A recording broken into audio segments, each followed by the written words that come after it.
ജനജീവിതം ദുരിതത്തിലാക്കി മുംബൈയിൽ പെരുമഴ. പ്രധാന റോഡുകളിലെല്ലാം വെള്ളക്കെട്ടാണ്. ട്രാക്കിൽ നിന്ന് മണ്ണൊലിച്ചു പോയതോടെ ട്രാൻസ് ഹാർബർ റൂട്ടിൽ 24 ട്രെയിനുകൾ റദ്ദാക്കി. ഇതോടെ ആയിരങ്ങളാണ് റെയിൽവേ സ്റ്റേഷനുകളിൽ കുടുങ്ങിയത്. നഗരത്തിൽ റെഡ് അലർട്ട് തുടരുകയാണ്. ദുരിതപ്പെയ്ത്താണ് മുംബൈയിൽ. കാലവർഷം എത്തിയതിനു പിന്നാലെ ഇന്നലെ ഉച്ച മുതൽ നഗരത്തിൽ കനത്ത മഴയാണ്. രാത്രി 8:30-നും രാവിലെ 5:30-നും ഇടയിൽ നഗരത്തിലെ 3 സ്റ്റേഷനുകളിൽ 204 മില്ലിമീറ്ററിൽ കൂടുതൽ മഴ രേഖപ്പെടുത്തി. ഇതോടെ king circle, scion, Navi Mumbai തുടങ്ങി നഗരത്തിലെ പ്രധാന റോഡുകളെല്ലാം വെള്ളത്തിൽ മുങ്ങി. വെള്ളം കയറിയതിനെ തുടർന്ന് അന്ധേരി സബ്വേ അടച്ചു. പെരുമഴ നഗരത്തിൽ വലിയ ഗതാഗതക്കുരുക്കിനും ഇടയാക്കി.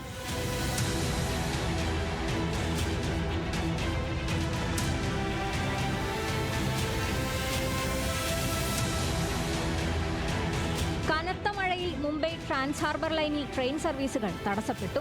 തുർബെ, വാഷി റെയിൽവേ സ്റ്റേഷനുകൾക്കിടയിലെ റെയിൽവേ ട്രാക്കിലെ മണ്ണും മെറ്റലും ഒലിച്ചുപോയതാണ് ആയിരങ്ങളെ വലച്ചത്.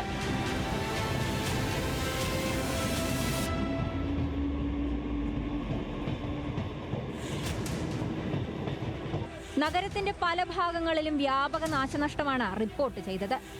ദാദറിൽ കാറിന് മുകളിലേക്ക് മരം വീണു. പരിക്കേറ്റ ഡ്രൈവറെ ആശുപത്രിയിലേക്ക് മാറ്റി. വിഖ്രോളയിൽ സുരക്ഷാ മതിൽ തകർന്നു വീണാണ് അപകടം.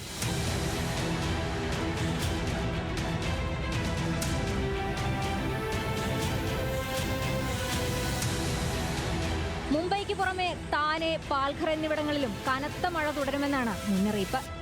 National desk, news Malayalam.